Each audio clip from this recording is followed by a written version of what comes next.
So in this video we're going to be talking about Austin's more considered view of speech acts. The one he gives in response to the problems about defining a performative that we saw in the last video.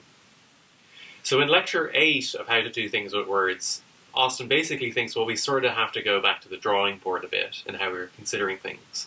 We saw in the middle of the lecture this intermediate view. It's a slight alternative or modification of the grammatical view. But in lecture 8, Austin presents a pretty different picture of speech acts and what we do when we use language. So in lecture 8, what Austin says is any particular utterance of a sentence is going to have three different, as he calls them, forces. So suppose we have a sentence. There's going to be three different kinds of force. And all sentences have all three, Austin is thinking. The first is what he calls locutionary force, or the locutionary act. We can go back and forth between, it's equally good to think about the forces as particular actions. So another way of stating the view is that there are always like three kinds of different actions you're performing at once when you're uttering a particular sentence. And the first is this thing he calls the locutionary force. And locutionary force is just the action of saying the sentence. So that's one thing you're always doing when you're uttering a particular sentence. You're saying it. And that's what its locutionary force is, or that's the locutionary act in Austin's terminology. So that's probably the least interesting of the three. The other two are what Austin calls the illocutionary force and the perlocutionary force. We are going to discuss in some detail that how the distinction between illocutionary and perlocutionary is a little tricky.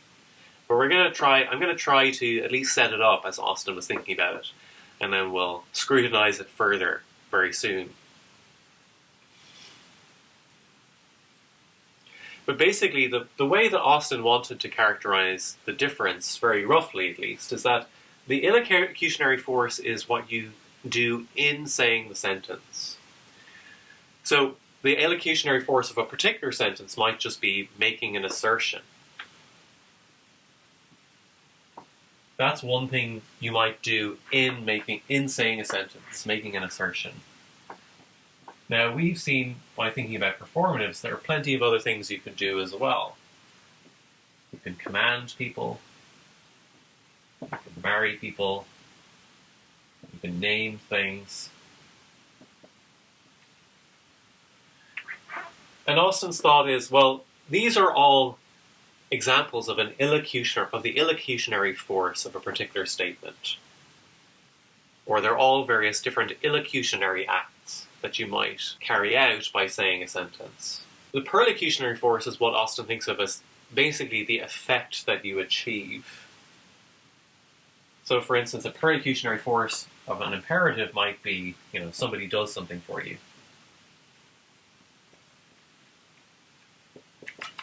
The perlocutionary force of an assertion might be that somebody believes something.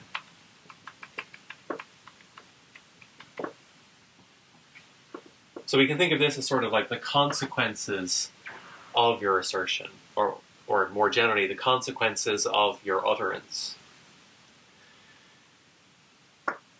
To come back to this distinction between illocutionary and perlocutionary, why are they different? Well, for example, if I say close the door, it doesn't really seem right to say that a consequence of my saying it is that I made a command. Rather, my saying that sentence just sort of constituted. That's what it was to make a command. The command is not something that sort of comes after saying the words. It's something that is inherently involved in saying the words. Whereas whether somebody does something in response or whether somebody believes something, that's more properly described as a consequence or an effect of your utterance.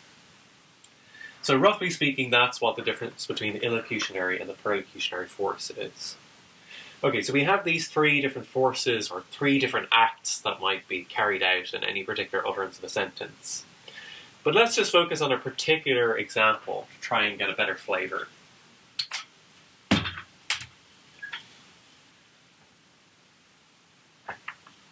So as I said, every sentence is supposed to have these three forces. So let's take a simple example. Take the sentence, "You must find him." Suppose somebody says that to you. And let's just go through the sentence and see, in the natural kind of case, what are the different forces or speech acts that are involved here. Well, the first is the locutionary, and that's just saying the sentence. So that's the boring one.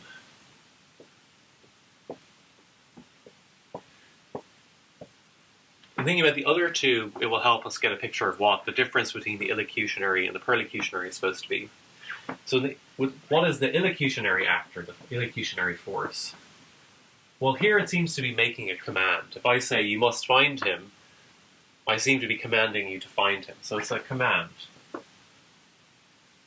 telling somebody to do something. Whereas the perlocutionary force, well, it sort of depends what the perlocutionary force is, or what the perlocutionary act is. Well, that kind of depends on you. It depends on how you respond to my utterance. But for instance, if you go and obey my command, that would be the perlocutionary effect, or the perlocutionary force, obeying the command.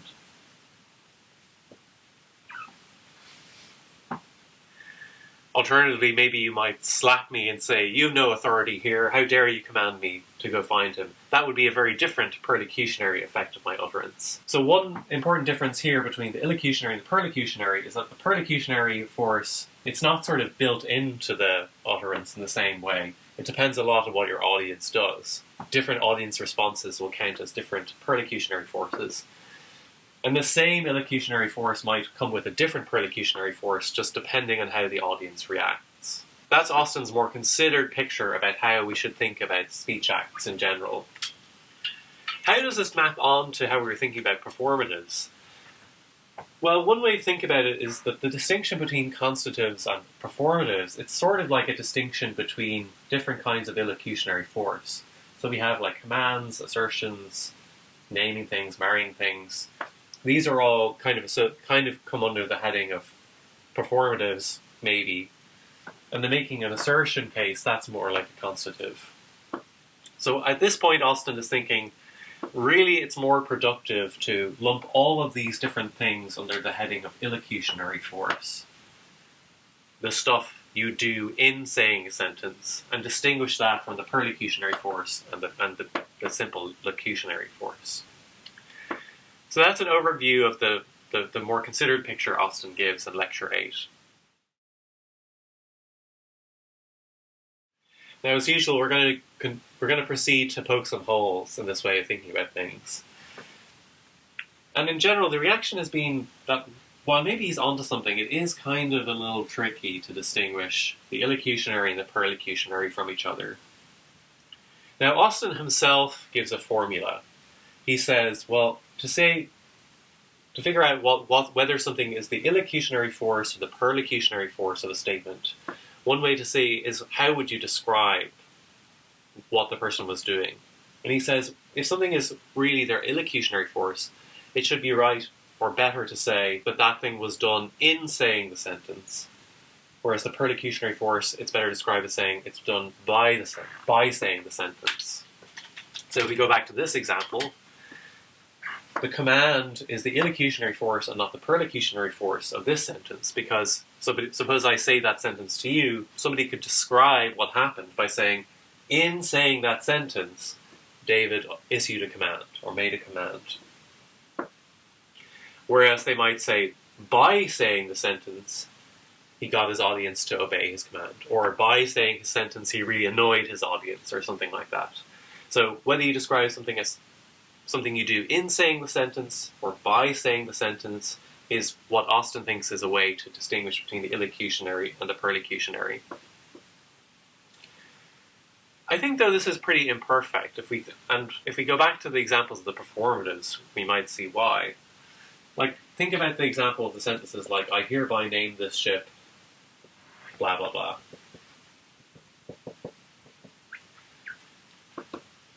So, according to Austin, the illocutionary force of this is the naming. Naming the ship is not the perlocutionary force, it's the illocutionary force. But at least to me, it doesn't sound really all that bad to say, by saying that sentence, he named the ship. That seems like a perfectly adequate way to describe what's going on there. So it's not really clear that this in saying, by saying thing is a totally accurate test. It might help us get a hold of the distinction in certain cases, but it's nothing like a 100% reliable test, and it's certainly not a definition of what the difference between them is. So what really is the difference between the illocutionary and the perlocutionary? Well, it seems to be in Lecture 8, the way that Austin is thinking about it, is that the illocutionary force of a sentence really is very often governed by conventions associated with the sentence. So an illocutionary goes tightly with convention. Whereas the perlocutionary, it's really just a sort of causal relationship.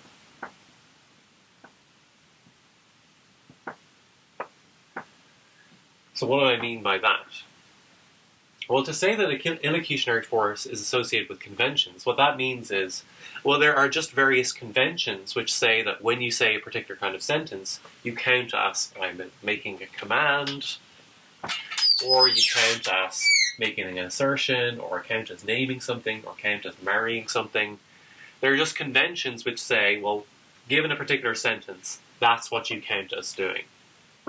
So the different arrows going from the sentence to the particular illocutionary force, these are all conventions.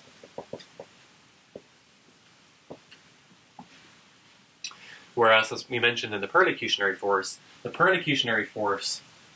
output of that is just, maybe we can think of it as a causal relation. And it seems right, probably, that we want to think about perlocutionary in terms of causal relations. What we're going to dwell on a little bit now is this idea that the illocutionary force is always determined by a convention.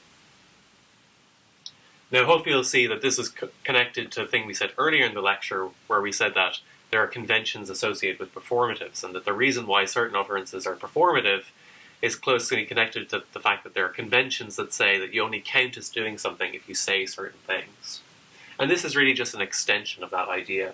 And the more general idea is, well, whenever a sentence has a particular illocutionary force, the reason it has that is because there's a convention saying that when you say this particular kind of sentence, that kind of illocutionary force is the result. Austin is right about something, which is that in certain cases it is conventional. There does seem to be a conventional relationship, at least some of the time, between a particular sentence and the kind of illocutionary force it has.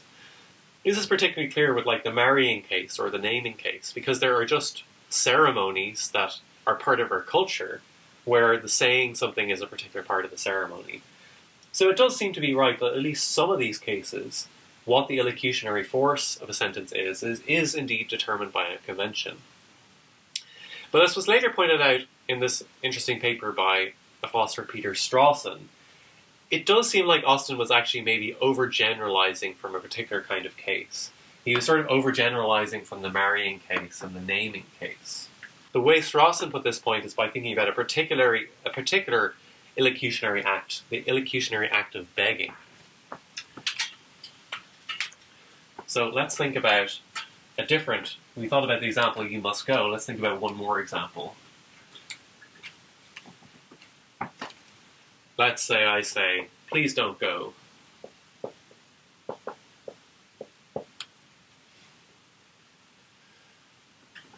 So there's the illocutionary force, that's just saying the sentence.